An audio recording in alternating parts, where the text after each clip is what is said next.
আসসালামু আলাইকুম। সুপ্রিয় দর্শক, আপনাদের সবাইকে স্বাগত জানাই চ্যানেল এস এর নিয়মিত আয়োজন ব্যাংকিং ইকোনমি অ্যান্ড কোভিড-19 এই অনুষ্ঠানে। অনুষ্ঠান সঞ্চালনায় বরাবরের মতোই আপনাদের সাথে আছি আমি ফুলেল চৌধুরী এবং বরাবরের মতোই আজকেও আমরা আমাদের অতিথিদের আমন্ত্রণ জানিয়েছি। একে, একে আপনাদের সাথে পরিচয় করিয়ে দিতে চাই আজকের অতিথি প্যানেল। প্রথমে পরিচয় করিয়ে দিতে চাই নাসিমা আক্তার মিশা। তিনি আ প্রেসিডেন্ট উই এবং জয়েন্ট সেক্রেটারি ইক্যাব। আপনাকে স্বাগত আমাদের আজকের আয়োজনে। ধন্যবাদ। দর্শক, আপনাদের সাথে তারপর পরিচয় করিয়ে দিতে চাই Antara Zarin, associate professor BIBM. আপনাকেও স্বাগত আমাদের আজকের আয়োজনে। তারপর পরিচয় করিয়ে দিতে চাই জনাব সুলতান আহমেদ, তিনি জার্নালিস্ট নিউজ 24। আপনাকেও স্বাগত আমাদের আজকের আয়োজনে। দর্শক, আপনারা জানেন আমরা এই অনুষ্ঠানের মাধ্যমে বাংলাদেশের অর্থনীতির বিভিন্ন দিক নিয়ে কথা বলে থাকি। কোভিড-19 এর আঘাতে অর্থনীতির কোন, কোন জায়গাগুলোতে আঘাতপ্রাপ্ত হয়েছে, কোন জায়গাগুলোতে সুবিধা পেয়েছে, কোন জায়গাগুলোতে অসুবিধা হয়েছে সেগুলো নিয়ে কথা বলি এবং তার পাশাপাশি বাংলাদেশের ব্যাংকিং সেক্টর নিয়েও কথা বলে থাকি। আজকে আমরা কথা বলবো বাংলাদেশের অর্থনীতিতে এবং বাংলাদেশের প্রেক্ষাপটে ব্যবসা-বাণিজ্যের কথা চিন্তা করলে একটা সুন্দর সম্ভাবনা জাগ্রত হচ্ছে। সেটা হচ্ছে ছোট, ছোট উদ্যোক্তা, ঘরে, ঘরে উদ্যোক্তা তৈরি হচ্ছে এবং বিশেষ করে সেই উদ্যোক্তারা হচ্ছেন নারী উদ্যোক্তা। আজ থেকে ৫ বছর আগেও বা ৩ বছর আগেও যেটা কল্পনা করা যেত না, সেটা কিন্তু এখন আমরা দেখতে পাচ্ছি বাংলাদেশে ঘরে, ঘরে হচ্ছেন। এবং সেই সংখ্যাটা যদি বলি, সেই সংখ্যা কিন্তু সমগ্র বাংলাদেশ জুড়ে 1.5 মিলিয়নেরও বেশি। এটা কিন্তু অনেক বড় একটা অর্জন আমরা বলতে পারি। মানুষের ব্যক্তিগত অর্জন তো হচ্ছেই, তার পাশাপাশি রাষ্ট্রের জন্যও কিন্তু এটি একটি অর্জন। সেই নারী উদ্যোক্তাদের নিয়ে যিনি কাজ করে থাকেন, নারী উদ্যোক্তাদের একটি ফোরাম রয়েছে, ওমেন অ্যান্ড ই-কমার্স ফোরাম। যারা ই-কমার্সেই নারী উদ্যোক্তা রয়েছেন, তাদের নিয়ে যিনি কাজ করে থাকেন, সেই ফোরামের প্রেসিডেন্ট নাসিমা আক্তার মিশা। আপনাকে দিয়ে আমরা আজকের আলোচনা শুরু করতে চাই। প্রথমেই আপনার কাছ থেকে জানতে চাই, আপনি অনেকদিন যাবৎ নারী উদ্যোক্তাদের নিয়ে কাজ করছেন। বাংলাদেশের বর্তমান প্রেক্ষাপটে নারী উদ্যোক্তারা অনেক উৎসাহী। যে উৎসাহ নিয়ে তারা উদ্যোক্তা হওয়ার স্বপ্ন দেখছেন, সে উৎসাহকে বাস্তবায়ন করার ক্ষেত্রটা আপনি বাংলাদেশের প্রেক্ষাপটে কেমন দেখছেন? জি, অবশ্যই আমি বলব যে ভালোই দেখছি। কারণ নারী উদ্যোক্তাদেরকে আসলে শুধু আমরা না, প্রত্যেকটা সেক্টর থেকে প্রমোট করা হচ্ছে এবং আমাদের সরকারও চান, কারণ যেহেতু বাংলাদেশের জনসংখ্যার অর্ধেকই নারী। তো নারীরা উদ্যোক্তা হয়ে আসুক, দেশের অর্থনীতিতে কন্ট্রিবিউট করুক, এটা সবাই চায় এবং সেই ক্ষেত্রটা কিন্তু এখন অনেক বড় হয়েছে। যেটা আপনি বললেন যে ৩ বছর আগে বা ৫ বছর আগেও কিন্তু আমরা সেটা চিন্তা করিনি। কিন্তু এই কোভিড সময়টা কিন্তু গত বছর থেকে আমাদের ভিতরে অনেক নারীকে উদ্যোক্তা হতে সাহায্য করেছে এবং ক্ষেত্রটা আশা করি আরো বড় হবে ইনশাল্লাহ। তো সেই ক্ষেত্রে আমি বলবো যে এই মুহূর্তে যতজনই উদ্যোক্তা আছেন, প্রতি বছরই সেটা ডাবল হতে থাকবে আশা করছি, আমরা যেভাবে দেখছি যে উদ্যোক্তা বাড়ছে। জি, সেই উদ্যোক্তা বাড়ছে, জ্যামিতিক হারে বাড়ুক এটাই আমরা আশা করি। এখন কথা হচ্ছে উদ্যোক্তা বাড়লেই তো হবে না, সেই উদ্যোক্তাদের সফল হতে হবে। সফলতার মুখ তাদের দেখতে হবে। যেহেতু বাংলাদেশ ১৬ কোটি মানুষের দেশ, এখানে সফল হওয়ার অনেক সুযোগ রয়েছে। সেটা শহর কেন্দ্রিক কিন্তুই উদ্যোক্তা বেড়ে উঠছে। মফস্বল শহরে কি উদ্যোক্তা বাড়ছে বলে আপনি দেখছেন? জি, অবশ্যই। আ আ শুধু যে ঢাকা কেন্দ্রিক বা শহর কেন্দ্রিক উদ্যোক্তা হচ্ছে তা কিন্তু না। কারণ আমি একদম রুট লেভেল থেকে কানেক্ট করার চেষ্টা করছি এবং আমি কিন্তু এই কোভিড টাইমেও বিভিন্ন জেলায়, জেলায় ঘুরেছি উদ্যোক্তাদের সাথে কথা বলার জন্য। তো যেটা আমি গত বছর থেকে দেখছি, গত বছর মার্চ থেকে যখন লকডাউনটা স্টার্ট হলো, তখন পর্যন্ত কিন্তু আমাদের সাথে কানেক্ট হয়েছিল আমাদের গ্রুপে মাত্র ৩০,০০০ নারী। কিন্তু তারপরে কোভিড টাইমে কিন্তু আমরা এই আজকের দিনে আমরা সেলিব্রেট করেছি ১ লক্ষ নারী উদ্যোক্তা। ১ লক্ষ মেম্বার আমাদের সাথে যুক্ত হয়েছিলেন। এবং সেটা সম্ভব হয়েছিল অনলাইনের কারণে। আমরা জুমের মাধ্যমে বিভিন্ন সময় তাদেরকে ট্রেনিং দেওয়াতাম, বিভিন্ন ধরনের সেমিনার করতাম, ওয়েবিনার করতাম। সেগুলোতে তাদের স্কিল ডেভেলপ হতো অনেক এবং অনেকে যারা নাকি চিন্তা করেনি কখনো উদ্যোক্তা হবে, এই স্কিল ডেভেলপমেন্ট প্রোগ্রামের আওতায় এসে সে পঞ্চগড় হোক, দিনাজপুর হোক বা কক্সবাজার হোক, টেকনাফ হোক বা তেঁতুলিয়া হোক, প্রত্যেকটা সেক্টর থেকে কিন্তু নারীরা কানেক্টেড হয়েছে। সো আমি এখন বলতে পারি যে শুধু শহর কেন্দ্রিক কিন্তু উদ্যোক্তা না, এই উদ্যোক্তা ছড়িয়ে গিয়েছে একদম গ্রাম পর্যায়ে। জি। আপনার কাছে যদি একটু জানি আপনার যে forum women and e-commerce forum সেখানে কি বিষয় নিয়ে নারীরা কাজ করার জন্য আপনারা সহযোগিতা করছেন? মানে কোন প্রোডাক্ট বা কোন সার্ভিস নিয়ে কাজ করার জন্য আপনারা সহযোগিতা করছেন? দেশীয় পণ্যের সবকিছু। সে দেশীয় পণ্যের শীতল পাটি থেকে শুরু করে মাটির তৈরি তৈজসপত্র, কাঁসার, পিতল, হাতে বানানো খাবার, আচার, শাড়ি, গহনা সবকিছু নিয়ে দেশীয় পণ্য হতে হবে। যে দেশীয় পণ্যের উদ্যোক্তা তাদেরকে আমরা সহায়তা করার চেষ্টা করছি। সহায়তা বলতে অনেকেই কিন্তু ভালো তৈরি করতে পারেন, উৎপাদন করতে পারেন কিন্তু জানেন না কোথায় বিক্রি করতে হবে বা কেমন করে তিনি ভালো প্রাইস পাবেন। প্রাইসিংটাও এটা একটা বড় ইস্যু। যারা মফস্বল শহরে বা রুট লেভেলে যারা উৎপাদন করেন তারা কিন্তু ভালো দাম পান না বাংলাদেশে। এটা একটা প্রচলিত প্রথা আমরা দেখতে পাচ্ছি। সেক্ষেত্রে আপনারা কি কাজ করছেন? একদম ঠিক বলেছেন যে এগুলো অবশ্যই ইম্পর্টেন্ট একটা ব্যাপার। কেউ উদ্যোক্তা হতে চাইলে সরাসরি হতে পারে না। তার অনেকগুলা স্টেপ জানতে হয় এবং অনেক সময় বিবিএ এমবিএ করার পরও আমরা অনেক সময় কিন্তু একটু কনফিউশনে থাকি যে আমরা আসলে কিভাবে কাজটা শুরু করব। সবকিছুর জন্য বিজনেস প্ল্যানটা অনেক জরুরি। তো আমরা যেটা করি আমাদের উদ্যোক্তাদের জন্য বিভিন্ন ধরনের যেটা বলেছি স্কিল ডেভেলপমেন্ট প্রোগ্রাম নিয়ে আসি। সেগুলোর ভিতরে বিজনেস প্ল্যান করা থাকে যে কিভাবে সে একটা উদ্যোগকে সামনে নিয়ে যাবে, একজন এন্টারপ্রেনারকে কিভাবে শুরু করতে হবে, একটা বিজনেস প্ল্যান রেডি করা। সে যদি ফেসবুকের মাধ্যমেই করে, সেই ফেসবুকে তার নামটা থেকে শুরু করে ট্রেড লাইসেন্সটা থেকে শুরু করে তার পেজটাকে কিভাবে সাজাবে, এই জিনিসগুলোকে আমরা শেখানোর চেষ্টা করি। পাশাপাশি আমাদের যে গ্রুপটা আছে women and e commerce we, সেই গ্রুপে শুধু যে উদ্যোক্তা আছে তা না, এখানে কিন্তু ক্রেতা এবং বিক্রেতা উভয়েরই একটা মিলন মেলা হয়। এখানে এখানে আপনি সেলও করতে পারবেন এবং আরেকজন কিনতেও পারবে আপনার কাছ থেকে। বর্তমানে আমাদের গ্রুপে প্রায় 12 লক্ষ মেম্বার আছেন, যার ভিতরে ক্রেতা এবং বিক্রেতা মিলেই আছে। সো সে কিন্তু এট এ টাইম একজন উদ্যোক্তা এখানে সেলও করতে পারছে, তার কাস্টমার রেডি থাকছে এখানে। আচ্ছা। তার মানে আপনি বলতে চাচ্ছেন যে আপনাদের গ্রুপের মধ্যেই বিক্রয় করার সুযোগ আছে, ক্রয় করার সুযোগ আছে। তার পাশাপাশি আপনারা ট্রেনিং দিয়ে থাকেন কি করে বিক্রয় করার ক্ষেত্রে স্কিল কি করে ডেভেলপমেন্ট করা যায়, কি করে আরো বেশি এক্স্যাক্টলি। কাস্টমারের কাছে পৌঁছে যাওয়া যায়, সেই ট্রেনিং গুলো আপনারা দিয়ে থাকেন। নিশ্চয়ই অনেক উদ্যোক্তা রয়েছেন যাদের উদ্যোগ নেয়ার ক্ষেত্রেও আপনারা ট্রেনিং দিয়ে থাকেন। একটা অন্যতম বিষয় কিন্তু রয়েছে সেক্ষেত্রে অনেকে আছেন প্ল্যানিং আছেন কি উদ্যোগ নেওয়ার মতো তার কাছে সময়ও আছে কিন্তু পর্যাপ্ত পরিমাণ অর্থ নেই। সেক্ষেত্রে উদ্যোক্তারা কি কোনো সুবিধা পাচ্ছে কোনো প্রতিষ্ঠানের কাছ থেকে উদ্যোক্তা আহ, হওয়ার জন্য? আর্থিক কোনো হেল্প আমরা প্রথমেই করছি না। আমরা বলছি কারো যদি উদ্যোক্তা হওয়ার ইচ্ছা থাকে, প্রথমে আগে নিজেকে শিখাও, নিজেকে আগে বুঝাও কিভাবে করতে হয়। আমাদের গ্রুপে অনেক কন্টেন্ট আছে ই কমার্স নিয়ে, উদ্যোক্তা নিয়ে। সেই জিনিসগুলো আগে পড়ো, একটা মাস নিজেকে আগে প্রিপেয়ার করো। তারপর ফান্ডিং অনেক ছোট একটা ইস্যু আমাদের কাছে মনে হয়, কারণ আমি মনে করি না অনেক ফান্ডিং নিয়ে উদ্যোগকে নামা উচিত। সামান্য ফান্ডিং নিয়েও কিন্তু নামা যায়। আর যখন নাকি আমরা দেখবো তাদের ভিতরে পটেনশিয়ালিটি আছে, আমাদের উই থেকে একটা স্পেশাল গ্রান্ট দেওয়া হয়। যদিও খুবই সামান্য একটা অ্যামাউন্ট, কিন্তু সেই গ্রান্ট আমরা দিয়ে দিই তার পটেনশিয়ালিটি দেখে। পাশাপাশি আমরা সরকারের কাছ থেকেও একটা গ্রান্ট নেওয়ার চেষ্টা করছি। এককালীন টাকা উদ্যোক্তাদেরকে আমরা দিয়ে দিব। সেই সব উদ্যোক্তাদেরকে যাদের ভিতরে নাকি সেই ধরনের আমরা স্পার্কটা দেখি যে সে সামনে এগিয়ে যেতে পারবে। তো সে ধরনের উদ্যোক্তাদেরকে আমরা সামান্য সামান্য করে ফান্ডিং দেওয়ার ব্যবস্থা করছি। আচ্ছা, সরকারের কাছ থেকে নেয়ার চেষ্টা করছেন। সেই চেষ্টা কি মানে চলছে এখনো? প্রসেসিং এখনো চলছে? আহ, এখনো পাওয়া সেটা যায়নি? একটা মজার ব্যাপার আছে। এটা মজার ব্যাপার হচ্ছে যে আমাদের এই উই ফোরামের যখন ৩য় বর্ষে আমরা পদার্পণ করি, আমরা একটা সামিট করেছি ভার্চুয়ালি। সেই সামিটটা ২ দিন টানা হয়। সেই সামিটে অনেকগুলো বিষয় নিয়ে আমরা কথা বলি। সেই বিষয়ের ভিতরে একটা ছিল যে আমাদের উদ্যোক্তারা লাখ লাখ টাকা প্রয়োজন নাই, তাদের জন্য সামান্য কিছু ফান্ডিং হলেই যথেষ্ট। তাদেরকে ৫০,০০০ করেই টাকা দেওয়া হোক। তো সেই প্রস্তাবটা আমরা আমাদের ICT state minister Junaid Ahmed Palak ভাইকে আমরা ক্লোজিং সেরেমনিতে তাকে আমরা এই প্রস্তাবটা দিই যে আমাদের উদ্যোক্তাদের জন্য আপনারা 50,000 করে টাকার ব্যবস্থা করেন এককালীন। অনেককে তো গ্রান্ট দেওয়া হয় কোটি কোটি টাকা, আমাদের উদ্যোক্তাদেরকে সেটা দেওয়া দরকার নেই। তো উনি সাথে সাথে সেটা রাজি হন এবং সে প্রসেসটা করে নিয়ে আসছেন, যেটা আমি শুনেছি সেটা অলরেডি পাস হয়ে গিয়েছে। আমরা খুব শীঘ্রই হয়তো বা সেই অ্যামাউন্টটা পাবো। ১,০০০ জন উদ্যোক্তাকে আমাদের আইসিটি স্টেট মিনিস্টার কথা দিয়েছেন, ১,০০০ উদ্যোক্তাকে ৫০,০০০ করে গ্রান্ট দেওয়া হবে। চমৎকার ব্যাপার।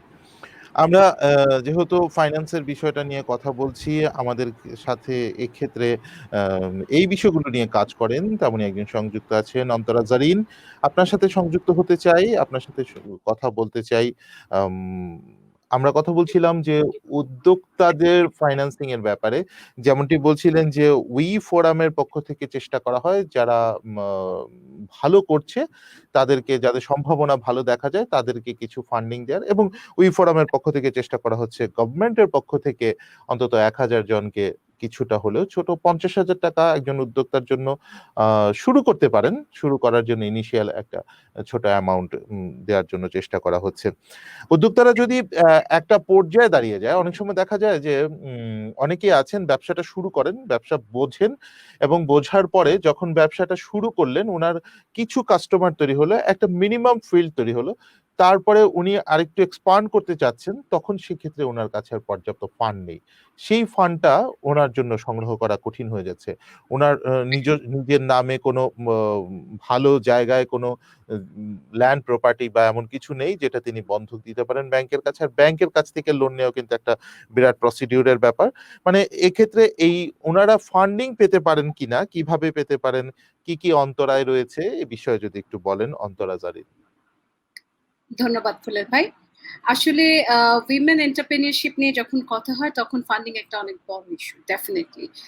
কারণ এন্টারপ্রেনিয়রশিপের যে বিষয়গুলো আছে তার মধ্যে ফান্ডিং তো ডেফিনেটলি বড় ইস্যু। আমি শুধু কিছু ইনিশিয়েটিভের কথা আপনাদের কাছে একটু বলতে পারি। যেমনটি আমাদের অন্য বক্তা বলছিলেন যে government is very positive regarding this women entrepreneurship. এখন আসলে এই কোভিড কালেও আমরা দেখেছি উইমেনরা অনেক আগিয়ে এসেছেন। তবে আমাদের যে ইনিশিয়েটিভ গুলো আছে, ব্যাংকিং সেক্টরে যে ইনিশিয়েটিভ গুলো আছে, আপনি কিন্তু 10,000 টাকা লোনও পাবেন ব্যাংকিং সেক্টরে, তাই না? সেরকম পসিবিলিটিটাকে কিন্তু আনা হয়েছে। ইভেন কোলাট্রালের যে ইস্যুটাকে আপনি হাইলাইট করেছেন, ডেফিনেটলি কোলাট্রাল একটা উইমেনের জন্য এটা it's a very big obstacles যদি আমি বলি।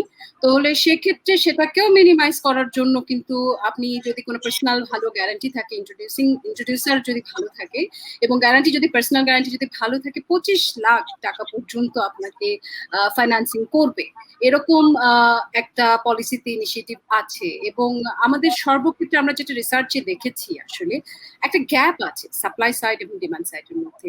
অ্যাওয়ারনেস গ্যাপ আছে, নলেজ গ্যাপ আছে। কি নলেজ গ্যাপ আছে? যেমন একটা ফোর্স আছে ফ্রম বাংলাদেশ ব্যাংক অথবা গভর্নমেন্ট, যেটা আপনি বলেন, তাদের পক্ষ থেকে একটা ফোর্স আছে যে উইমেন এন্টারপ্রেনিয়রকে ফান্ডিং দিতে হবে। সো তারা কিন্তু চায় দিতে, ব্যাংক কিন্তু চায়। এবং এক্ষেত্রে কিন্তু সর্বক্ষেত্রে আমি বলবো না যে শুধু প্রাইভেট কমার্শিয়াল ব্যাংকগুলো এগিয়ে এসছে, নো, এখানে সবার আগে কিন্তু এগিয়ে আসছে স্টেট ওন কমার্শিয়াল ব্যাংকগুলো। কারণ তাদেরকে আসলে শুধু বাংলাদেশ ব্যাংক না, তারা তো মেইনলি স্টেটের মোটিভটাকে এস্টাবলিশ করতে চায়।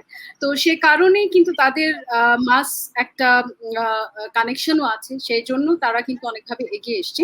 তো তাদের যেমন বাংলাদেশ ব্যাংকের একটা পলিসি আছে যে টোটাল এসএমই যে ফাইন্যান্সিংটা হবে সিএমএসএমই এর, তার 15% আপনার উইমেনকে দিতে হবে, উইমেন রিফাইন্যান্সিং এ যাইতে হবে। এটা ছাড়াও মানে উইমেন এন্টারপ্রেনিয়র শুধু এটা ছাড়াও যে কোনো জায়গায় কিন্তু সে যেতে পারবে। তো সে এবং উইমেনকে এনকারেজ করার জন্য একটা ডেডিকেটেড ডেস্কের কথাও কিন্তু বলা হয়েছে। এতগুলো ইনিশিয়েটিভ আছে, কিন্তু আমি যে গ্যাপটা বলছি, ইনিশিয়েটিভ গুলো প্রপারলি কমিউনিকেটেড না ইন আ সেন্স যে আমার যিনি উদ্যোক্তা ঘরে বসে আচার বানাচ্ছেন বা যিনি হয়তো হাতের হস্তশিল্প তৈরি করছেন, যেমন উনি বললেন যে গ্রামাঞ্চলেও পৌঁছে গেছেন, তিনি কি জানেন কিনা? কারণ ব্যাংক যখন শব্দটা আসে, তখন আমি যদি একজন গৃহস্থলী মহিলা হই, তখন আমার কাছে কিন্তু ব্যাংকে যেতে গেলে আমি মনে করবো আমার ভাইটিকে সাথে নিয়ে যাই বা আমার স্বামীটিকে সাথে নিয়ে যাই, খুব স্বাভাবিকভাবেই। কারণ আমি হয়তো তাদের জার্গন যে ওয়ার্ড গুলো আছে ফাইন্যান্সিং, সেগুলো হয়তো আমি নাও বুঝতে পারি, এরকম একটা কাজ করে। কিন্তু এখন কিন্তু একটা উইমেন এন্টারপ্রেনিয়রশিপ ডেভেলপমেন্ট একটা ডেডিকেটেড ডেস্ক দেওয়া হয়েছে এইগুলাকে সিম্পলিফাই করার জন্য, যে এই ধরনের এনকারেজমেন্ট গুলোকে আরো বেশি এগিয়ে আসার জন্য। এবং ডেডিকেটেড ডেস্ক অন্তরাজারিন, ডেডিকেটেড ডেস্ক দেয়া হয়েছে কোথায়? প্রত্যেকটি ব্যাংকে বলা হয়েছে যে আপনাদের থাকতে হবে ব্রাঞ্চগুলোতে উইমেন, যেগুলো এসএমই ব্রাঞ্চ সেগুলোতে অবশ্যই থাকতে হবে। হ্যাঁ, এখানে আপনি অবশ্যই কোয়েশ্চেন করতে পারেন এটাকে ইমপ্লিমেন্ট করা হচ্ছে কি না। হ্যাঁ, কিছু এসএমই কিছু ব্রাঞ্চের ব্যাংক, সংখ্যাও তো খুবই কম। হ্যাঁ খুবই কম, এসএমই ব্যাংকের সংখ্যা খুবই কম। আমি সম্ভাবনাগুলোর কথা আগে আনার চেষ্টা করছি। আগে আমি আসলে যেগুলো আমাদের পলিসিতে আছে সেগুলো বলছি, কারণ এগুলো যদি কমিউনিকেটেড হয়, এগুলোও যদি ইমপ্লিমেন্টেড হয়, এগুলোও কিন্তু যথেষ্ট ইনস্ট্রুমেন্ট হিসেবে কাজ করবে।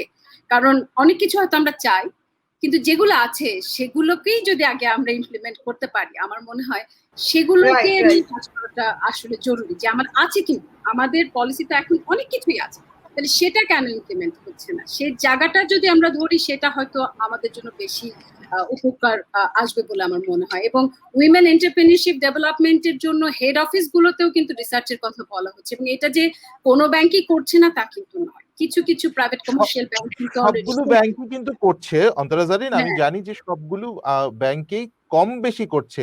এখানে কম সবচেয়ে বেশি ইম্পর্টেন্ট ওয়ার্ড হচ্ছে কম বেশি। কম আসলে বেশি তো হ্যাঁ, এখানে ইম্পর্টেন্ট ওয়ার্ডটা হচ্ছে কম অ্যাবসলিউটলি। বেশি। না আমরা একটু এখন থেকে জি একটা বিষয় একটু যোগ করতে চাই, সেটা হচ্ছে যেমনটি বলছিলেন নাসিমা আক্তার মিশা যে উনারা চেষ্টা করছেন গভর্নমেন্টের পক্ষ থেকে ওমেন এন্টারপ্রেনারদেরকে ফান্ড নিয়ে দেওয়া যায় কিনা, সেখানে একটা ওনারা ফান্ড বলেছেন 50,000 টাকার একটা ফান্ড নিয়ে দেওয়া যায় কিনা।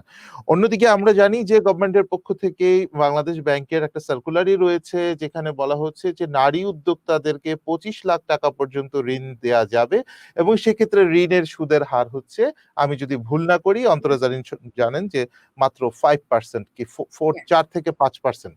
তো এইটা এত কম সুদে মানে যখন ঋণ পাওয়া যাচ্ছে বাংলাদেশ ব্যাংকের কাছ থেকে, সেই ঋণটা যাতে নারী উদ্যোক্তারা সহজে যে কোনো ব্যাংক থেকে নিতে পারেন, সেই ব্যাপারটা নিয়ে কি কোনো কাজ করেন আপনারা নাসিমা আক্তার মিশা, যেটা জি খুবই আমরা সহজে? জি। আমি সংক্ষেপে বলছি যে এসএমই ফাউন্ডেশন যে লোনটা দিচ্ছেন, আই মিন সরকারের পক্ষ থেকে যে প্রণোদনা প্যাকেজটা এসএমই ফাউন্ডেশনের মাধ্যমে যাচ্ছে বিভিন্ন ব্যাংকে, যেটা আপুও বললেন যে ডেডিকেটেড ডেস্কের কথা, তো আমি অলরেডি এসএমই ফাউন্ডেশনের সাথে বসেছি এবং এই যে উদ্যোক্তাদেরকে যে কানেক্ট করা, যে তারা যে জানেন না যে এই লোনটা আসছে, আসলে এখানে একটা কিন্তু বিশাল বড় গ্যাপ আছে। গত বছর বিশাল বড় একটা প্রণোদনা প্যাকেজ দেওয়া হলো, অনেক উদ্যোক্তা কিন্তু এই ইনফরমেশন জানেনই না। তো এইবার আমরা চেষ্টা করছি সেই রুট লেভেলে উদ্যোক্তাদেরকে কানেক্ট করে এই ইনফরমেশনটা পাস করার জন্য।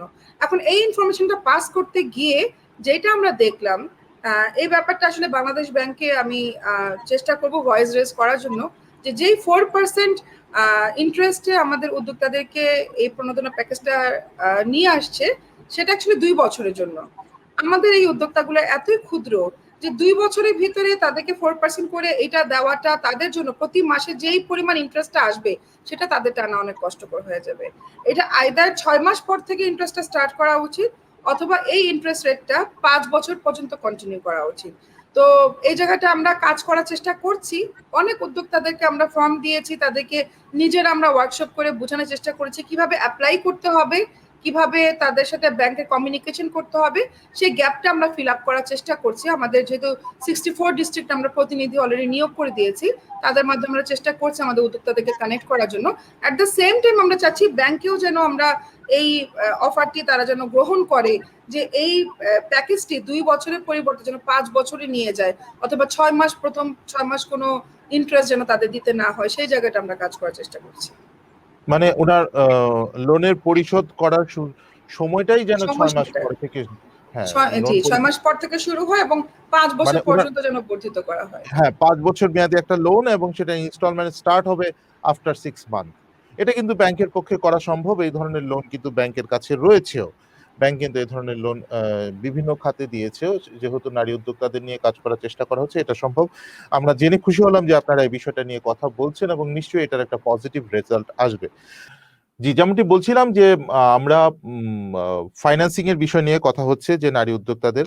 এখন একটু আরেকটা বিষয় কথা বলতে চাই যে আমাদের বাংলাদেশের প্রেক্ষাপটে একটা বিষয়ে খুবই মারাত্মকভাবে আমাদের সমাজকে আঘাত করে, সেটা হচ্ছে যে এখন পর্যন্ত বিভিন্ন পরিবার মনে করে যে অর্থনৈতিক কোনো কাজের মধ্যে নারীদের সম্পৃক্ত হওয়ার প্রয়োজন নেই, যেটা পুরুষদের কাজ। নারীরা অর্থনৈতিক শিক্ষা অর্জন করেছে, ঠিক আছে, শিক্ষা অর্জন করে তুমি বসে থাকো, তোমার ছেলে মেয়েকে শিক্ষিত করার জন্য তোমার শিক্ষা কাজে লাগবে। এই যে সমাজের এই ভিউটার আস্তে আস্তে পরিবর্তন হচ্ছে। আমার মনে হয় যে আপনারা এইটা নিয়েও কাজ করছেন। নাসিমা আক্তার মিশা, আপনি যদি একটু যোগ করেন যে এই জায়গাটাতে আপনারা কোনো কাজ করছেন কিনা। জি, আমরা একটা ওয়ার্কশপই করি যেটা নাকি হয় রাতের বেলা, এবং আমরা তাদেরকে এনকারেজ করি যে আপনারা স্পিকারে কথা বলবেন। তো অনেক উদ্যোক্তারা আমাদের সাথে কথা বলে, আমরা ওয়ান টু ওয়ান ডিসকাশন করি। তো এই ওয়ান টু ওয়ান ডিসকাশনের সময় যেটা হয় যে অনেকের কষ্টের কথা বলছেন, অনেকে প্রবলেমের কথা বলছেন এবং সেগুলোর আমরা পসিবল সলিউশন দেওয়ার চেষ্টা করছি। অ্যাট দ্য সেম টাইম সেই প্রবলেম হয়তো বা আরেকটা উদ্যোক্তারও কমন, তো সে তার প্রবলেমগুলো সলিউশন পেয়ে যাচ্ছে নিজে না বলেও। অ্যাট দ্য সেম টাইম এই প্রবলেমগুলো শুনে, যেহেতু আমরা স্পিকারে কথা বলার জন্য এনকারেজ করি, আরেকজন উদ্যোক্তার ফ্যামিলি মেম্বারও কিন্তু শুনছে। এমন আমাদের কাছে মানে স্টোরি আছে যে আরেকজন উদ্যোক্তার কথা শুনে সেই ফ্যামিলি যখন নাকি চিন্তাই করেনি যে তার মেয়ে বা তার স্ত্রী কখনো উদ্যোক্তা হবে, সে নিজে থেকে এনকারেজ করছে যে না, তুমি কাজ করো, তুমি নিজে থেকে কিছু করো, তুমি তো সেলাই ভালো করতে পারো, তুমি করো, তুমি তো রুটি ভালো বানাতে পারো, তুমি করো। তো এটা হচ্ছে লাইফ চেঞ্জিং। এই সময়টা শুরু হয়েছে আসলে গত বছর প্যান্ডেমিকের সময়, যখন কারো কোনো কাজ ছিল না, টোটাল আইডল টাইম ছিল। তো রাতে বসে বসে আমরা এই ধরনের ওয়ার্কশপ গুলো করতাম। এই সব ওয়ার্কশপ গুলো থেকে আসলে অনেক উদ্যোক্তা তৈরি হয়ে আসছে, অনেক ফ্যামিলি সাপোর্টিভ হয়েছে। এখনো যে সব ফ্যামিলি সাপোর্ট করে তা না, আমরা চাচ্ছি এই যে যারা সাপোর্টিভ ফ্যামিলি তাদেরকে নিয়ে একটা ওয়েবিনার করব, যেন এদের কথা শুনে বাকি সবাই আরো সাপোর্টিভ হয়ে যায়। এটা আমরা গতকালকে প্ল্যান করছিলাম যে আরো অনেক জি, ফ্যামিলি আছে যারা এবং হয়তো বা চায় না। এক্ষেত্রে নিশ্চয়ই আপনারা এক্ষেত্রে পরিবারের যে সেই নারী উদ্যোক্তা বা উদ্যোক্তা হতে ইচ্ছুক যে নারী, তার পরিবারে তার যে গার্ডিয়ান রয়েছেন, তার স্বামী হোক, তার বাবা হোক, বড় ভাই হোক, মানে পরিবারের যে পুরুষ যে গার্ডিয়ান রয়েছেন, যিনি চান না যে এই নারী উদ্যোক্তা হিসেবে আত্মপ্রকাশ করুক বা উদ্যোক্তা হওয়ার চেষ্টা করুক, তাকেও নিশ্চয়ই আপনারা সংযুক্ত করার চেষ্টা করেন, কারণ ব্রিফিংটা তারই বেশি প্রয়োজন। এক্স্যাক্টলি, আমরা তাদেরকে সংযুক্ত করার চেষ্টা করি এবং আমাদের সামনের ইভেন্টগুলোতে আমরা তাদেরকে সংযুক্ত করব, যেন তারা দেখেও নিজে থেকে একটু প্রাউড ফিল করেন যে না, আসলে নারীরা তো পারে, আমার মেয়েও পারে, আমার মেয়েও পারবে। সো এই ধরনের লাইফ চেঞ্জিং ঘটনা সামনে আরো আসবে ইনশাল্লাহ, আমরা সেই ধরনেরই কানেকশন করার চেষ্টা করছি। জি, আপনাকে ধন্যবাদ। আমরা সুলতান আহমেদের সাথে সংযুক্ত হতে চাই। আপনি জানেন এবং দেখছেন, আমরা কথা বলছিলাম, আপনি আমাদের সাথে সংযুক্ত ছিলেন, যে নারী উদ্যোক্তা গত 1 বছরে বাংলাদেশে খুব দ্রুত গতিতে বৃদ্ধি পেয়েছে, এবং সেই দ্রুত গতিতে বৃদ্ধি পাওয়া নারীরা, আমরা বলছিলাম যে একটা সমস্যার মধ্যে পতিত হচ্ছেন অনেকেই, সেটা হচ্ছে ফান্ডিং। সে ফান্ডিং এর জন্য কিন্তু বিকল্প ব্যবস্থা কি হতে পারে, সেটা নিয়ে আমরা কথা বলছিলাম। এবং আপনি যদি আপনার জানা এই বিষয়ে একটু যোগ করেন, তারপরে আমরা আরেকটু কথা বলবো যে নারী উদ্যোক্তাদের ব্যাপারে বাংলাদেশ ব্যাংকের পক্ষ থেকে একটা ফান্ডিং এর ব্যবস্থা আছে, কিন্তু সেটা তারা তথ্যের অভাবে নিতে পারছেন না। কিন্তু আপনি একজন সাংবাদিক হিসেবে দেখতে পান যে নারীরা উদ্যোগ গ্রহণ করছেন এবং ছোট করে শুরু করছেন, তারপরে কিছু প্রতিবন্ধকতা ফেস করছেন, সেগুলো যদি আপনি আমাদেরকে বলেন। জি, অসংখ্য ধন্যবাদ ফুলেল। আসলে কিছুটা যান্ত্রিক ত্রুটির কারণে আমি আপনার কথা একদম স্পষ্টভাবে শুনতে পাইনি। তবে আমি যেটি বুঝতে পেরেছি যে আপনি বাংলাদেশ ব্যাংকের একটি ফান্ড রয়েছে নারীদের কল্যাণে। আসলে শুধু বাংলাদেশ ব্যাংকই নয়, ইতিমধ্যে বক্তারা আলোচনা করেছেন। আমরা বিভিন্ন রিপোর্টের কাজে বিভিন্ন সময় বিভিন্ন খাত থেকে জানতে পারি প্রায় সব ব্যাংকেই কিন্তু প্রায়োরিটি বেসিসে হচ্ছে নারীদেরকে লোন দেওয়ার কথা বলা হয়েছে। এবং সাম্প্রতিক সময়ে এসএমই ফাউন্ডেশন 100 কোটি টাকার একটি তহবিল মাঠে নেমেছে এবং ঈদের কয়েকদিন আগে থেকে তারা আসলে ডিস্ট্রিবিউশন করা শুরু করেছে। সেখানে কিন্তু বলা হয়েছে যে নারী উদ্যোক্তাদেরকে একদম সর্বাধিক গুরুত্ব দিতে হবে। কারণ আপনি জানেন যে কবি যেই কথাটি বলে গিয়েছেন যে অর্ধেক তার করিয়াছে নারী, অর্ধেক তার নর, অর্থাৎ সমাজে কিন্তু আসলে নারীদের অংশগ্রহণ ছাড়া কোথাও আগানো খুব বেশি সম্ভব না। এর কারণ হচ্ছে বাংলাদেশে যদি আজকে 17-18 কোটি মানুষ হয়, মনে রাখতে হবে 8.5 থেকে 9 কোটি কিন্তু নারী রয়েছে। এবং এই এত বিশাল জনগোষ্ঠী যখন পেছনে পড়ে থাকবে, তখন কিন্তু সমাজ কিংবা অর্থনীতি দেশের আগাবে না, এটি বাস্তবতা। এবং সারা পৃথিবীব্যাপী আজকে যেসব দেশগুলো আপনি দেখবেন শক্তিশালী অর্থনীতির দেশ, এটি যুক্তরাষ্ট্র বলি কিংবা ইউরোপের কোনো দেশ বলি, সেই দেশে কিন্তু নারী পুরুষ সমানভাবেই কাজ করছে। আমাদের দেশে এই কোভিড সময়ে একটি বিষয় অন্ততপক্ষে পজিটিভ বা ইতিবাচক যেটি হয়েছে, সেটি হচ্ছে নারীরা কাজে অংশগ্রহণের সুযোগটা বেশি পেয়েছে। অর্থাৎ যখনই মানুষ ঘরে ছিল, ঘরবন্দি ছিল, ঘরবন্দি থেকে কিন্তু আমরা দেখতে পেয়েছি নারীদের মধ্যে ছোটখাটো কিছু করার, অর্থাৎ নিজে কিছু তৈরি করার, কিংবা ই কমার্স এফ কমার্সের মাধ্যমে পেজ তৈরি করে সেগুলো বিক্রি করার কিন্তু প্রবণতা আমরা লক্ষ্য করেছি। এবং যেমনটি প্রথম বক্তা বলছিলেন যে আসলে প্রায় দ্বিগুণ হারে বাড়ছে নারী উদ্যোক্তা। সেই সংখ্যাটিও কিন্তু এখনো পর্যন্ত হাতে গোনা, একেবারে নগণ্য সংখ্যা বলা যায়। কারণ বাংলাদেশে যদি আমি বলি যে কর্মজীবী নারীর সংখ্যা যেমন কম, ঠিক তেমনিভাবে নারী উদ্যোক্তাদের সংখ্যাও কম। একটি হিসেবে আমি দেখেছিলাম কদিন আগেই ৭% হচ্ছে নারী উদ্যোক্তা পুরো বাংলাদেশের উদ্যোক্তাদের মধ্যে। তো ৭% এটি একেবারে উল্লেখ করার মতোই নয়। এবং ব্যাংকিং ক্ষেত্রে যদি বলি, আপনি যেকোনো ব্যাংক যখন কোনো পুরুষ উদ্যোক্তা গিয়ে চায়, কিংবা প্রতিষ্ঠিত ব্যবসায়ীরা যখন ব্যাংকে দৌড়ঝাঁপ করে একটি ঋণ নেওয়ার জন্য, নারী উদ্যোক্তাদের জন্য সেই কাজটি কিন্তু অনেক বেশি বন্ধুর হয়। কারণ নারী উদ্যোক্তাদেরকে প্রথমেই তারা আসলে যেটি যাচাই বাছাই করতে চায়, তার ডকুমেন্টসগুলো ঠিক রয়েছে কিনা, সে কতদিন ধরে ব্যবসা করছে, এবং তার ব্যাংকিং ট্রানজ্যাকশন কেমন। বেশিরভাগ ক্ষেত্রে এগুলো আসলে নারীরা ফিল আপ করতে পারে না। এর কারণটিও স্বাভাবিক, কারণ নারী উদ্যোক্তারা ছোট ছোট উদ্যোক্তা হয়, তারা মাত্র শুরু করেছে। এবং সবচেয়ে বড় মজার বিষয় হচ্ছে, যখন একটা মানুষ উদ্যোক্তা হয়ে কিছু করা শুরু করে, সেই সময়ে কিন্তু তার ফান্ডিং প্রয়োজন হয়। সেটি হয়তো টাকার অঙ্কে খুব বেশি নয়। আপনি জানেন যে বাংলাদেশের প্রেক্ষাপটে হাজার হাজার কোটি টাকা কিন্তু ঋণ খেলাপি হয়ে পড়ে রয়েছে। কিন্তু যখনই দেখবেন নারী উদ্যোক্তাদের জন্য কয়েক কোটি টাকা দেওয়ার কথা উঠবে, তখনই ব্যাংকগুলো বলবে যে আসলে এটি আমাদের এখন ফান্ডিং এর সমস্যা, আমাদের আসলে এখন আমরা স্বল্প সুদে ঋণ সবচেয়ে দিতে পারছি না। সুলতান আহমেদ, অর্থাৎ আপনার নানান সাথে আমি রকমের বলছি, অজুহাত। সবচেয়ে বড় কথা হচ্ছে ব্যাংকের কাছ থেকে ঋণ জি, নেওয়ার জন্য আসলে নারী পুরুষ কোনো এখানে বিভেদ নেই। ব্যাংকের কাছ থেকে ঋণ নেওয়ার জন্য কিছু নির্দিষ্ট ক্রাইটেরিয়া রয়েছে, যে ক্রাইটেরিয়া গুলো যিনি ফিল আপ করতে পারেন তিনিই ঋণ নিতে পারেন। এখন সমস্যার বিষয়টা আমার কাছে যেটা মনে হচ্ছে, আপনি সাংবাদিক হিসেবে আরো ভালো জানেন যেহেতু আপনি আহ, সমাজে বেশি কাজ করেন আমাদের চেয়ে। সেটা হচ্ছে যে নারীরা কিন্তু নিজের নামে গিয়ে ব্যাংক অ্যাকাউন্ট করতে, নিজের নামে ট্রেড লাইসেন্স করতে, নিজের নামে টিন সার্টিফিকেট তৈরি করতে, বিন সার্টিফিকেট তৈরি করতে, ভ্যাট রেজিস্ট্রেশন করতে, এই জায়গাগুলোতে কিন্তু একটা অজানা ভয় কাজ করে। আপনি যদি এই জায়গাটা একটু বলেন, সুলতান আহমেদ। এ, আপনি যেটি বলেছেন সেটিও সত্যি, সেটি আংশিক সত্যি। তবে এখন এখন সেই ভয়টি আমার মনে হয় আগের মতো আর নেই। এখন নারীরা কিন্তু ঘর থেকে বের হয়ে বিশ্ব জয় করছে, এবং বাংলাদেশের নারীরা অনেক ভালো ভালো জায়গায় কাজ করছে, অনেক বড় বড় উদ্যোক্তা হচ্ছে, এবং নিজেরাই এটা ফোরাম, আপনি দেখেন এই যে আমাদের সাথে প্রথম যে কথা বললেন, ওনাদের নিজেদের একটি ফোরাম রয়েছে, এবং বেশ প্রতিষ্ঠিত ফোরাম। এমন করে কিন্তু নারীদের অনেকগুলো সংগঠন রয়েছে, এবং নারীরা কিন্তু এখন বিভিন্ন জায়গায় আপনি দেখবেন শুধুমাত্র নারী উদ্যোক্তাদের নিয়ে মেলা হচ্ছে, নারীদের তৈরি পণ্যের, যেটি আসলে চ্যালেঞ্জের জায়গাটি হচ্ছে আমরা সহায়তা করতে পারছি না।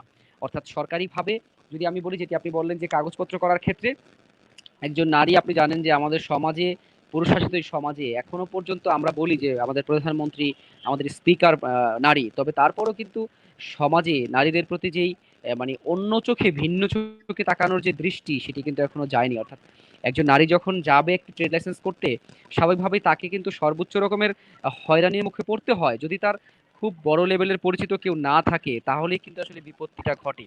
এবং এই বাধাগুলো যখন নারীরা আসলে চিন্তা করে যে আমি এর চেয়ে বরং ছোট একটা চাকরি করি, অনেক নারী কিন্তু এখন ব্যবসা ছেড়ে দিচ্ছে এই ভয়ে যে তাকে বিভিন্ন রকমের জায়গায় হয়রানি, হেনস্থার শিকার হতে হয়। তো এইগুলো শুধু মুখে, আমরা আমাদের নীতি নির্ধারক যারা রয়েছে তারা শুধু মুখে মুখে বলেন যে না, আমরা নারীদের জন্য একেবারে সমান ফিল্ড তৈরি করব, সেটি আসলে বাস্তবে হয় না। এবং আপনি যেটি বলছেন যে ব্যাংকে, আপনি যে কথাটি বললেন যে ব্যাংকে, আপনি একটি ফর্মাল কথা বললেন যে ব্যাংকে আসলে সবাই ঋণ নিতে পারে, সেটি আপনি আমি সবার জন্যই উদ্যোগ, কিন্তু বাস্তবতা হচ্ছে প্রায়োরিটির জায়গাটি কোনটা। আমরা যদি প্রায়োরিটি বলি যে আমরা নারী উদ্যোক্তাদেরকে ঋণ দেব, আপনি জানেন যে এমন অনেক ঋণ রয়েছে যেগুলো অনেক ক্ষেত্রে না পাওয়া, অর্থাৎ রিটার্ন না নেওয়ার জন্য দেওয়া হয়, যে কল্যাণের জন্য দেওয়া হয়, সামাজিক সুরক্ষার জন্য দেওয়া হয়। এইরকম অনেক ঋণ যদি আমরা চিন্তা করি, যে আমরা দেখি না অন টেস্ট বেসিসে এত এত হাজার হাজার কোটি টাকা আমাদের ঋণ খেলাপি পড়ে রয়েছে, আমরা একটা তহবিল করি না সত্যিকারে নারী উদ্যোক্তাদের খুঁজে খুঁজে, আমরা 1 লাখ টাকা করে 2 লাখ টাকা করে তাদের দেই না।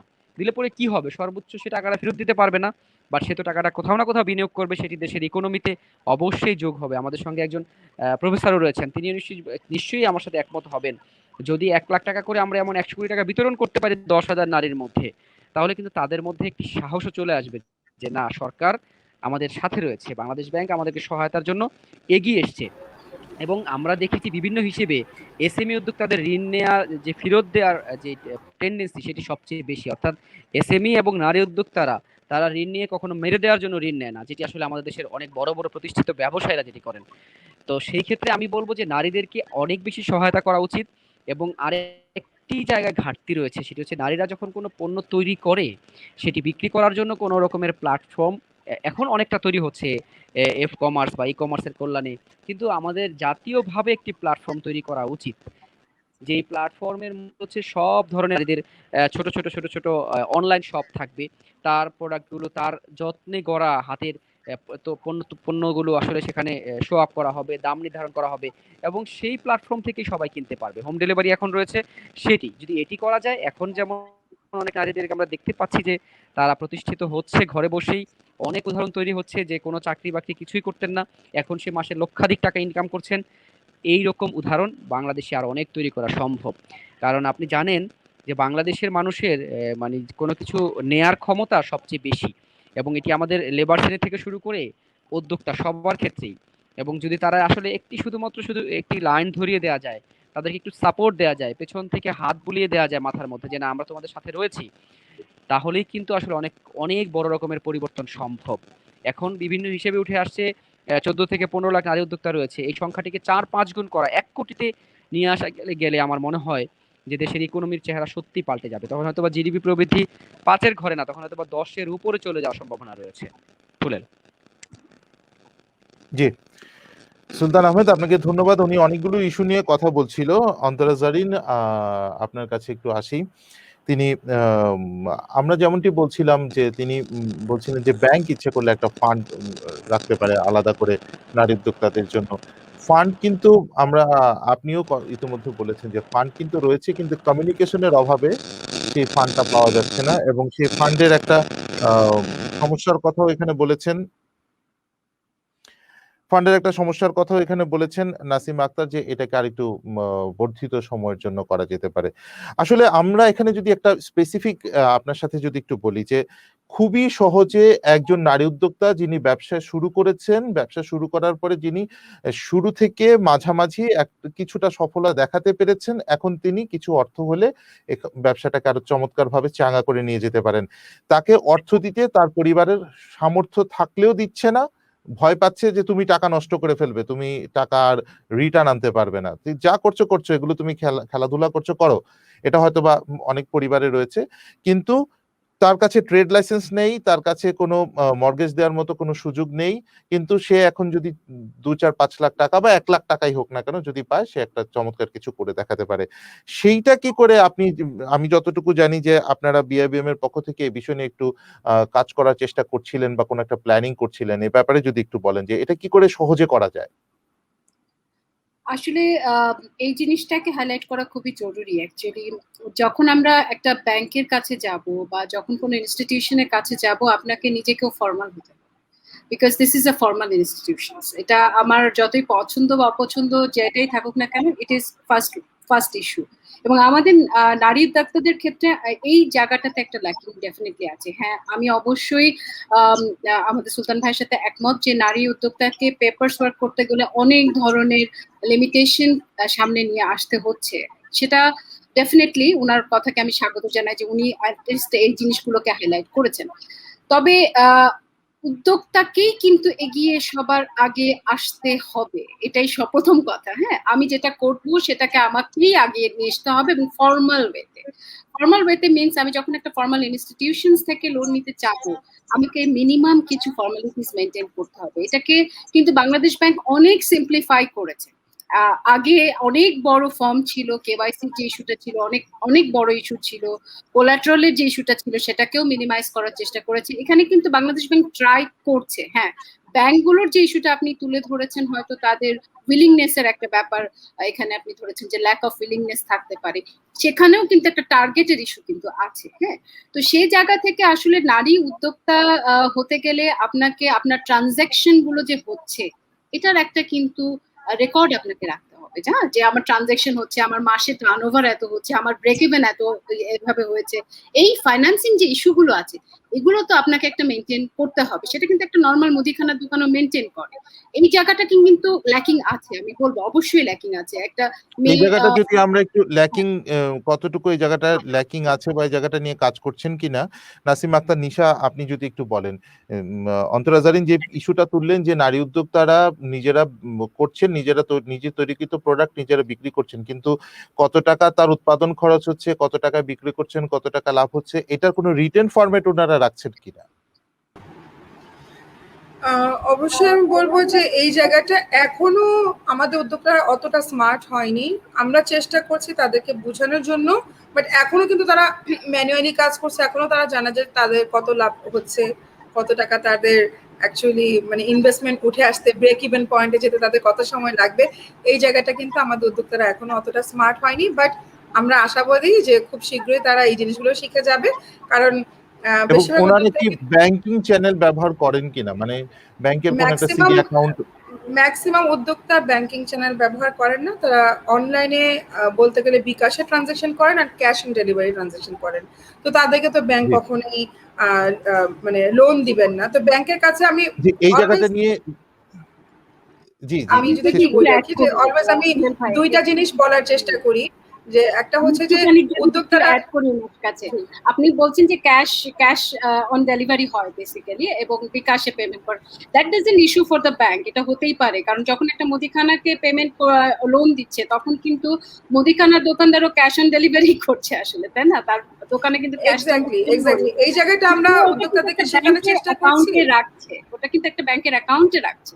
সো এরকম জায়গাটাকে যদি একটু হাইলাইট করা যায় যে একজন নারী উদ্যোক্তার নিজস্ব একটা ব্যাংক অ্যাকাউন্ট থাকবে এবং তার মাসের ব্যাংক অ্যাকাউন্টটা নিজস্ব না, তার নিজস্ব যে এন্টারপ্রেনিয়রশিপটা যে সে ডেভেলপ করেছে সেই অর্গানাইজেশনটার নামে, ছোট হোক যে পেজ হোক, সেটার নামে যদি হয় অ্যাকাউন্টটা, এবং কারেন্ট অ্যাকাউন্ট যদি সে তৈরি করে সেটার তাহলে নামে কিন্তু কারেন্ট অ্যাকাউন্ট করতে গেলে তো ট্রেড লাইসেন্স লাগবে, হ্যাঁ, অন্তর্জাতিক এক্স্যাক্টলি অ্যাবসলিউটলি আমি আমি সেই ওইটা সিডি জায়গাটাই অ্যাকাউন্ট করতে গেলে আসছি। লাইসেন্স যে লাগবে। আমরা মানে এই ছোট ছোট উদ্যোক্তাদেরকে সেটাই শেখানোর ডকুমেন্টেশন, চেষ্টা করছি। হ্যাঁ এই আমরা ডকুমেন্টেশন উদ্যোক্তাদের গুলোকে সেটাই ডিনাই শেখানোর করার চেষ্টা চেষ্টা করছি যে করছি। তাদের ট্রেড লাইসেন্সটা সব থেকে বেশি ইম্পর্টেন্ট, আর তারা যে ট্রানজাকশন গুলো করছে সেই ডকুমেন্টেশন গুলো খুবই ইম্পর্টেন্ট। আমরা আমরা যখন নাকি গত সপ্তাহে একটা ওয়ার্কশপ করছিলাম, আমাদের উদ্যোক্তাদের কাছে সেই ডকুমেন্ট গুলো তাদের কালেকশনেই নেই। তারা যে ট্রানজাকশন গুলো করেছে সেই ট্রানজাকশনের ডকুমেন্টই তারা কালেকশন করে না, রেকর্ড করে না। আমরা যেটা শিখালাম এখন যে আমাদের উদ্যোক্তাদেরকে ট্রেড লাইসেন্স করতেই হবে, মাস্ট। এবং এটা তারা আমাদের সাথে কমিটেড যে তারা ট্রেড লাইসেন্স করবেন। তারা এতদিন ট্রেড লাইসেন্সকে ভয় পেতেন, আমরা এখন তাদেরকে বোঝানোর চেষ্টা করলাম ট্রেড লাইসেন্সের সুবিধা কি কি। তো সেই সুবিধাগুলোকে আমরা বোঝানোর চেষ্টা করেছি, তারা বুঝেছেন। এখন তারা ট্রেড লাইসেন্সও করবেন এবং ট্রেড লাইসেন্সের মাধ্যমেই ব্যাংকের অ্যাকাউন্ট করবেন। তো আস্তে আস্তে আমরা এগুলোকে তাদেরকে ডিজিটালের আওতায় নিয়ে আসছি। আশা করছি, আমরা আশাবাদী যে খুব শীঘ্রই আমাদের একটা বিগ চাঙ্ক ট্রেড লাইসেন্সের আওতায় এসে পড়বে এবং ব্যাংকিং ভেরি গুড সেক্টরে জয়েন ইনিশিয়েটিভ। করবে। এখানে একটি সুলতান আহমেদ। বিষয় এখানে একটি বিষয় মনে হয় জি যুক্ত করা উচিত, সেটা হচ্ছে যে আসলে নারীরা অনেক ক্ষেত্রেই এই ট্রেড লাইসেন্স করার একটি ভীতি কাজ করে, ভয় কাজ করে যে ট্রেড লাইসেন্স করার পরে আমি যে ব্যাংকে ট্রানজাকশন করব সেটি হিসেব তো সরকার জানতে পারবে বা এনবিআর জানতে পারবে, তখন আমাকে আবার কোন ধরনের ট্যাক্সেশনের কোনো রকমের ঝামেলা ফেলে দেয় কিনা। আমার মনে হয় আমার সাথে যে নারী উদ্যোক্তা রয়েছেন উনিও আমার সাথে একমত হবেন যে বেশিরভাগ ক্ষেত্রে কিন্তু এটি হয়। এবং এই ক্ষেত্রে যদি আসলে জাতীয় রাজস্ব বোর্ড থেকে তাদেরকে সহায়তা করা হয়, যদি জাতীয় রাজস্ব বোর্ড থেকে এমন কোনো নিয়ম করা যেতে পারে যে নারীদের ট্রানজাকশনের ক্ষেত্রে তাদেরকে আসলে এই ধরনের ছাড় দেওয়া হবে, তাহলে কিন্তু আরো উৎসাহিত হয়ে মানুষ করবে। অর্থাৎ আমি যেটি বলতে চাচ্ছি, সবকিছুর মূলেই কিন্তু রাষ্ট্রীয় পৃষ্ঠপোষকতা একটি বড় ফ্যাক্ট। সেটি যদি আমরা করতে পারি, আপনি দেখবেন যেই সমাজে, যেই দেশে, যেই বিষয়গুলোকে বেশি পৃষ্ঠপোষকতা করা হয়, সেই সমাজে কিন্তু সেই ধরনের ব্যবসাগুলোই বেশি আসলে দিনে দিনে প্রসার লাভ করে। তো আমাদের দেশে যদি আমরা সেই রাষ্ট্রীয়ভাবে যদি আমরা নারী উদ্যোক্তাদেরকে আরো বেশি আরো এনকারেজ করতে পারি, আরো বেশি উৎসাহিত করতে পারি, তাহলে অবশ্যই অনেক বড় কিছু করা সম্ভব। এবং আজকে এফ কমার্সের মাধ্যমে, ফেসবুক বিভিন্ন পেজের মাধ্যমে আপনার কয়েক লক্ষ নারী সারা দেশব্যাপী বিভিন্ন রকমের পণ্য বিক্রি করে রীতিমতো তাদের সংসার চালাচ্ছে। তো এই মানুষগুলোকে যদি আমরা আসলে ট্রেড লাইসেন্স দিয়ে তাদেরকে ব্যাংকের আওতায় যেমনটি আপনি বলছিলেন তাদের যদি নিয়ে আসা যায়, তাহলে এই মানুষগুলো একসময় করদাতা হবে। এবং এই মানুষগুলো কিন্তু ছোট ছোট করে যদি কর দেয়, তাও কিন্তু করের জাল, যেটি আসলে এখনকার প্রেক্ষাপটে বাজেট বাস্তবায়নে সরকারের আয় আহরণের ক্ষেত্রে সবচেয়ে বড় চ্যালেঞ্জ, যে রাজস্ব আদায় কমে যাচ্ছে, রাজস্ব আদায় কাঙ্ক্ষিত হারে হচ্ছে না, সেটি করা সম্ভব। কারণ আপনি দেখেন যে 17-18 কোটি মানুষের দেশে মাত্র 15-16 লাখ মানুষ কর দিচ্ছে রেগুলার। তার মানে করের জাল আমরা বাড়াতে পারছি না। এখন এনবিআর কে প্রতিদিন মাথা ঘামাতে হচ্ছে কি করে আমি করের জালটা বাড়াবো। অথচ এই যে এফ কমার্সে বা হচ্ছে ই কমার্সে অনেকেই যুক্ত হচ্ছে, তাদেরকে প্রথম দিকে ওই যে ব্রিটিশরা যেমন করেছিলেন, প্রথম দিকে ফ্রিতে চা খাইয়ে পরবর্তীতে কিন্তু ধীরে ধীরে চায়ের দাম দিয়ে মানুষ কেনা শুরু করেছে। তো সেটি করা যেতে পারে। অর্থাৎ প্রথম দিকে যদি সরকার এমন সুবিধা দেয় যে নারীরা ট্রেড লাইসেন্স করে তাদেরকে এই ধরনের বিশেষ ছাড় দেওয়া হবে, বা প্রতি মাসে যদি কোনো নারী 10 লাখ টাকার পণ্য এবং সেল করতে পারে তাকে হয়তো বা এত টাকা দেওয়া হবে। যেমন আমরা দেখি রেমিটেন্সের ক্ষেত্রে যেমন 2% ক্যাশ ইনসেন্টিভ দিচ্ছে সরকার। এমন কিছু করা গেলে দেখবেন সবাই তখন হচ্ছে ব্যাংকিং চ্যানেলের মাধ্যমে লেনদেন করবে, এবং লেনদেন করার মানে হচ্ছে সে কিন্তু সরকারের কাছে স্টেটমেন্ট দিচ্ছে যে আমি প্রতি বছর আমার এত টাকার ট্রানজাকশন হচ্ছে। তারপরের বছর থেকে আমরা হয়তো বা তাকে তার উপরে কর ছোট ছোট করে ইমপ্লিমেন্ট করা শুরু করলাম, এবং সেই নারী অতদিনে কি হবে, প্রতিষ্ঠিত ব্যবসায়ী হয়ে যাবে। অর্থাৎ এরকম ওয়ে আপনাকে কিন্তু সরকার যারা নীতিনির্ধারক রয়েছে তাদেরকে ওয়ে বের করতে হবে যে কি করে আসলে আমরা এই সুলতান আহমেদ, মানুষগুলোকে আরো বেশি। আমরা জি জি সুলতান আহমেদ, আমরা ই কমার্সের উদ্যোক্তাদের নিয়ে যেহেতু কথা বলছি, ওনারা আম, ই মানে ইন্টারনেট বেসড কাজ করতেই বেশি পছন্দ করেন। ওনারা ওনাদের ক্রয় বিক্রয় কিন্তু ই কমার্সের মাধ্যমে করে থাকেন। সবচেয়ে ভালো হতো না যে যদি ট্রেড লাইসেন্সটাও অনলাইনে টিন সার্টিফিকেটের মতো করে নেওয়া যেত? অবশ্যই অবশ্যই সেই উদ্যোগটিও দরকার, এবং সেই উদ্যোগটি আসলে আমাদের দেশের সবকিছু তো, বিশেষ করে সরকারি দপ্তরগুলোতে আমাদের একটু পেছনে চলে সবার। অর্থাৎ উদ্যোক্তারা যদি 100 মাইল বেগে চলে, সরকারি দপ্তরগুলো ধরেন 40 বা 45 মাইল বেগে চলে। তো একটু সময় দিতে হবে আর কি, কারণ হচ্ছে এই দপ্তরগুলোকে আপনি জানেন যে সিটি কর্পোরেশনের অধীনে প্রথমত ট্রেড লাইসেন্স হয়। তো এই নানা অজুহাতে দেখবেন ওরা ট্রেড লাইসেন্স নিতে পারছে না, যে হচ্ছে কি করোনার জন্য অফিস বন্ধ, এটা সেটা এরকম নানাবিধ কারণে। এবং একজন উদ্যোক্তা যখন ট্রেড লাইসেন্স করতে কয়েকদিন অফিসে গিয়ে দেখবে যে করা যাচ্ছে না, তখন সে নিরুৎসাহিত হয়। এরকম শুরুর দিকেই যাতে করে সে আসলে ধাক্কা না খায় যে আমি আসলে ব্যবসা করতে এসে কি কোনো কোনো বিপদে পড়লাম নাকি, এইরকম মেন্টালিটি থেকে কিন্তু অনেকেই আপনি হয়তো বা আমরা হয়তো বা যেগুলো জানি না, যে হিস্ট্রিগুলো আমাদের শোনা হয় না, প্রথম ধাক্কায় কিন্তু অনেকে ঝরে যায়। এবং এই ঝরে যাওয়া রোধ করতে হবে আমাদের, একেবারে আন্তরিকতার জি সাথে তাদেরকে আসলে অ্যাকসেপ্ট করতে হবে। তাহলে পরেই নারীরা এগিয়ে আসবে জি ব্যবসা বাণিজ্যে, উদ্যোক্তা হতে চাইবে, এবং দেশের ইকোনমি আমরা যেটা বলছি রাষ্ট্রীয় আয় সবই আসলে বাড়া সম্ভব। জি আপনাকে ধন্যবাদ। অন্তরা জারিন, আপনি আহ, আমাদেরকে বলছিলেন যে নারী উদ্যোক্তারা যারা মেইন স্ট্রিম ইকোনমিতে অবদান রাখছেন না, মূলত কারণ আমরা ওনাদের হিসেব নিকেশটা ওনার ব্যবসা বাণিজ্য করে যাচ্ছেন লক্ষ লক্ষ মানুষ, লক্ষ লক্ষ কোটি কোটি টাকার, কিন্তু সেই হিসেব নিকেশটা আসলে আমরা ব্যাংকিং চ্যানেলে হচ্ছে না বিধায় ঠিকঠাক ভাবে পাচ্ছি না, এবং এইটার একটা বিকল্প একটা ব্যবস্থা হতে পারে আপনি বলতে চাচ্ছিলেন। আসলে আমি সুলতান ভাইয়ের কথা থেকে একটু বলতে চাই। আসলে উনি যেগুলা জিনিসগুলো রেইজ করলেন যে আমাদের ট্রেড লাইসেন্স নিতে গিয়ে 2-3 দিন যদি দেরি হয় নিরুৎসাহিত হবে লাইক দিস এরকম। এবং আমাদের যে নারী উদ্যোক্তার যে প্যানেলটা আসলে আছে, যদি আমি এফ কমার্স কে ধরি, তাহলে এফ কমার্সে যারা আছেন দেখবেন অনেকেই খুব রিসেন্ট জয়েন করেছে, এরকম সংখ্যাটাও কিন্তু অনেক বেশি। কোভিড এর সময় আমরা 1-2 বছর হয়তো জয়েন করেছি। তো এই ধরনের যে উদ্যোক্তাগুলো আছে, আমরা যেমন এফডিআই বলেন বা এই ধরনের, এই জায়গায় একটা ওয়ান স্টপ ফ্যাসিলিটি দেই না, ওয়ান স্টপ সার্ভিস ফ্যাসিলিটি আমরা দেই, কিন্তু যে এক জায়গায় সে সব সার্ভিস ফ্যাসিলিটি পাবে। Why not for women entrepreneurship, তাই না? এই জায়গাটাতে আমরা কেন সবাই এভাবে এগিয়ে এসে এরকম একটা ফরম্যাটের কথা চিন্তা কেন করতে পারি না, যে ট্রেড লাইসেন্সটাও সে ওখানে পাবে, ব্যাংক অ্যাকাউন্টও সে খুলতে পারবে, এরকম একটা ওয়ান স্টপ সার্ভিস তাকে কোনোভাবে দেওয়া যায় কিনা। তাহলে হয়তো এই যে ডেসকারেজের যে ইস্যুটা আমাদের বারবার আসছে, যে একজন নারীর জন্য অনেক সময়, ডেফিনেটলি আমি একজন নারী হিসেবেই জানি যে একজন নারীর জন্য প্রথমে নিজের মন থেকেই ওই অবস্ট্রাকলটা কিন্তু অনেক সময় আসে। তো সে যদি আসলে একটা জায়গায় যে বুঝতে পারে যে এই জায়গাটায় গেলে আমার সমস্ত সার্ভিস আমি পেয়ে যাব to start as formal entrepreneur, তাহলে হয়তো আমার মনে হয় এটা একটা ভালো কাজ হিসেবে দেখা যেতে পারে, নারীদের জন্য একটা হেল্পফুল ডেস্ক হিসেবে দেখা যেতে পারে। যে ব্যাংকও থাকবে ওখানে, গভর্নমেন্টের যে অর্গানাইজেশন ট্রেড লাইসেন্স দিচ্ছেন তাদেরও কোনো ইয়ে থাকবে। যদি যদি আমরা এটা বিডাতে এ ধরনের একটা ফ্যাসিলিটি আমরা ফরেন ডিরেক্ট ইনভেস্টমেন্টের জন্য দিতে পারি, যেখানে গভর্নমেন্ট 3-4টে স্টেক হোল্ডার একসাথে হয়ে কাজ করছেন, তাহলে why not for women entrepreneurship. আমি ই কমার্সের জন্য কেন এটা করতে পারবো না? আসলে শুধুমাত্র উইমেন কেন, ই কমার্সের জন্য কেন আমরা এটাকে করতে পারবো না? আসলে ডিজিটালাইজেশনের যে ইস্যুটাও এখানে এসছে, এই জায়গাটা মনে হাইলাইট করা খুব জরুরি। আসলে উইমেনের ডিসকারেজমেন্টের যে ইস্যুটা আসলে উঠে আসছে বারবার সব সময়, এটাকে মিনিমাইজ করার জন্য একটা ওয়ান স্টপ ফ্যাসিলিটি আসলে আমাদের রেগুলেটরি স্টেক হোল্ডারদের চিন্তা করার সময় আসলে এসেছে। আমার মনে হয় যে সবার তরফ থেকে একটু চিন্তা করার দরকার এসেছে, যে এখানে যে সব সার্ভিসই যাতে তিনি একসাথে পেতে পারেন, এরকম কিছু করা যায় কিনা। আমার মনে হয় নতুন ভাবে এইভাবে যদি একটু চিন্তা করি আমরা।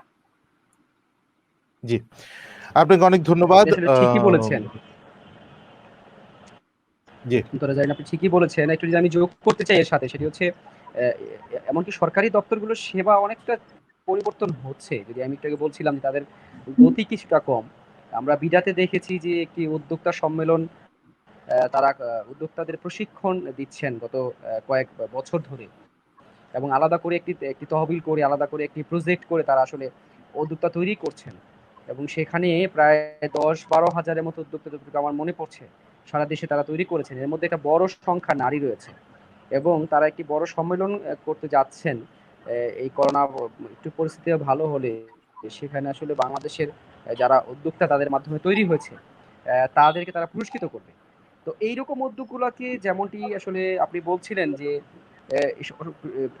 নারীদের জন্য ওয়ান স্টপ সার্ভিস সবার জন্য আসলে ওয়ান স্টপ সার্ভিসটা প্রয়োজন এবং সবচেয়ে বড় কথা হচ্ছে যখন সরকার বুঝতে পারে যে উদ্যোক্তা প্রয়োজন এবং বিডার মতো একটি দায়িত্বশীল প্রতিষ্ঠান যখন আসলে এরকম উদ্যোগ নিয়ে থাকে তখন কিন্তু নারীরা উৎসাহ হতেই পারে এবং সারা দেশে যারা এন্টারপ্রেনার তারা উৎসাহিত হতে পারে যে সরকার নিজেরাই চাচ্ছে উদ্যোক্তাদের প্রশিক্ষণ দিতে। এটি ডেফিনেটলি একটি বড় উদ্যোগ, সেটি হয়তো বা পরিসরটা তো বড় নয় বা ফান্ডের আকারও আমি যতটুকু মনে পড়ছে আমার ৫০ কোটি টাকার মধ্যে। তার মানে সেটি খুব বড় প্রকল্প নয় কিন্তু শুরু করেছে। এর মাধ্যমে বিডা দেখিয়েছে যে আমরা শুরু করলাম এবং পরবর্তীতে এই ধারাটি অব্যাহত থাকবে এবং তারা করোনার মধ্যে যেটি করেছে তারা আসলে প্রশিক্ষণটি অনলাইনে দিচ্ছে।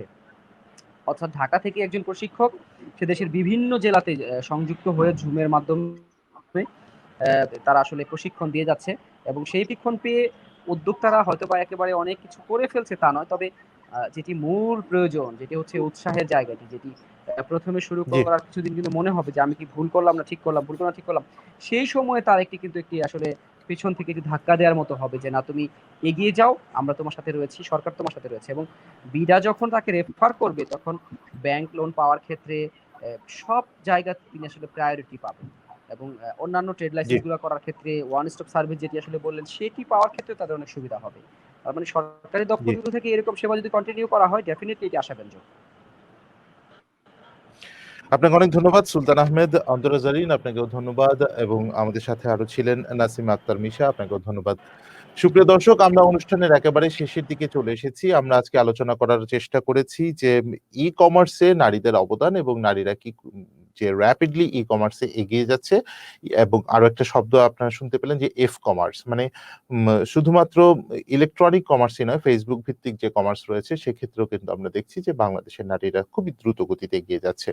এই গতি অবশ্যই বজায় থেকে এগিয়ে যাবে। এখন বর্তমানে যে কয়জন উদ্যোক্তা আছেন তা নিশ্চয়ই আগামী ২-৩ বছরের মধ্যে আরো ৪-৫ গুণ বেশি হয়ে যাবে। আরো অনেক বেশি উদ্যোক্তা তৈরি হবে, দেশ সমৃদ্ধ হবে। আমাদের জিডিপি বাড়বে, আমাদের পুরো দেশের মানুষের কিন্তু জীবন মান উন্নত হয়ে যাবে। আমরা যদি এভাবে এগিয়ে যেতে পারি নিশ্চয়ই আমরা সামনে একটি উজ্জ্বল ভবিষ্যৎ দেখতে পাই এবং কোভিড-19 এর যে আঘাত আমাদেরকে বারবার আঘাতপ্রাপ্ত করছে সেই আঘাতের মধ্যে থেকেও কিন্তু আমরা সে আহত শরীর নিয়েই আমরা এগিয়ে যাচ্ছি। আমাদের অর্থনীতির চাকাকে ঘোরানোর চেষ্টা করছি।